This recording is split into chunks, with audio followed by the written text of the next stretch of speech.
The scene opens on a huge ancient stone castle standing on the edge of a tall cliff. Above it, the skies are dark grey. Its very high towers seem to touch the clouds. The atmosphere is mysterious and silent. Inside the castle, we see wide empty halls with broken pillars and faded royal banners hanging on the walls. There's dust everywhere and an oppressive silence. Only faint light can be seen seeping through the cracks in the boarded-up windows. Below the castle, nestled in the valley, we see a collection of small medieval village houses. The villagers look up at the castle, some point toward it, and talk amongst themselves. And in the tallest tower, one faint glowing lantern can be seen. But as the sun sets, the wind picks up and the sky becomes stormy. A narrow winding path leading up to the castle comes into view. A young boy named Elias is climbing toward the old iron gate. His clothes are tattered and he holds a small torch to help light his way. The wind blows hard, rain begins to fall and lightning flashes in the sky.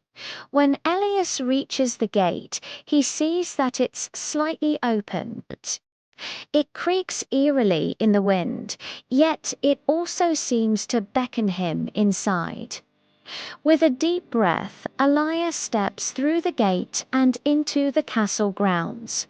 Inside the gate, we see dark corridors with long shadows stretching out. Elias clutches his small torch tighter and continues deeper into the castle. He looks over his shoulder, half expecting to see someone or something behind him. But when he turns back around, all he sees are the moss-covered walls with cobwebs and cracks. At the end of the corridor, a narrow spiral stone staircase leads up into the darkness. Elias takes the first step and begins to climb slowly. The only light comes from the dim glow above, making it hard to see. But Elias continues on, determined to reach the source of the light. After many twists and turns, the stairs begin to level off, and the light grows brighter. Finally, Elias reaches the top and steps out onto a platform. Before him sits an old stone tower, and in the center, the glowing lantern is placed on a pedestal. It gives off a steady magical light that has remained untouched by the passage of time. Soft golden aura emanates out from it, pushing back the darkness. Beside the lantern stands a tall suit of knight's armor. The metal is old and dented, yet it still looks regal. A faint silver glow can be seen around its edges, as if touched by moonlight. Elias feels a chill, despite the warmth from the lantern. He takes a step closer and sees the knight's helmet has been removed, revealing an empty space underneath. As Elias examines the armor, he realizes this was once a fearsome warrior ready to defend the castle. But now it's just a silent, still figure, frozen in time. The boy walks slowly around the tower, his torch held out in front of him. He checks each window, but they're all boarded shut or broken. Elias runs his hand along the cool stone wall and feels a draft from somewhere unseen. He turns back to the armor, now lit from behind by the fading light of dusk. In the flickering glow, the armor appears almost alive, as if the knight within could rise up at any moment to continue his eternal vigil. Elias reaches out and lightly touches the cold metal breastplate. In that instant, the armor begins to glow brightly. Startled, Elias pulls his hand away as if burned. The light intensifies until it's blinding. Then, just as quickly, everything returns to normal. The armor is dark once more. Suddenly, the wind outside picks up again. Rain pours through the broken windows, mixing with the last bits of daylight to form a murky pool at Elias's feet. Thunder rumbles in the distance, but the lantern light doesn't flicker. Elias looks down at the toppled helmet on the ground beside the armor. An idea occurs to him. He picks up the helmet and places it back on the armor, slotting it into place.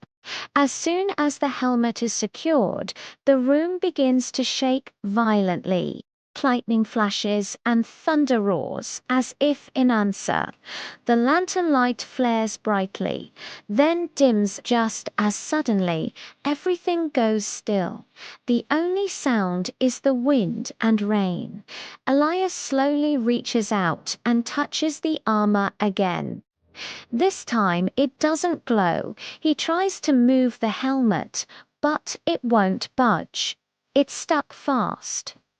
Taking a step back, Elias considers what he's just done. He understands now that this knight is no ordinary warrior. He was once a brave soul who gave his life defending this castle. And somehow, even in death, he remains here guarding it.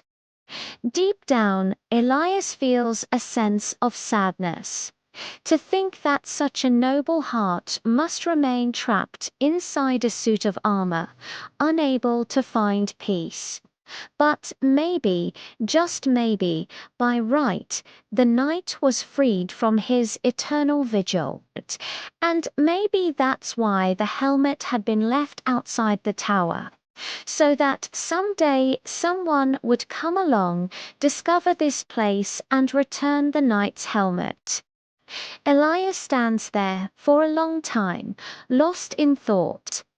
The wind howls outside, but within the chamber there is only silence.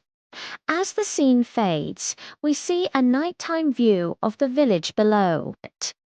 Elias can be seen standing with the villagers, looking up at the castle. Now, it's not frightening, but peaceful, bathed in moonlight. The lantern in the tower still glows warmly, a steady beacon in the darkness. Elias feels hopeful that the knight is finally resting, that his sacrifice has not been forgotten. And so the people of the village have hope that their protector, though unseen, still watches over them from his lofty tower. In the end, the ghostly knight received his long-awaited peace. The mysterious castle was no longer a source of fear, but a reminder of courage. And the glowing lantern continued to shine brightly, a symbol of eternal loyalty.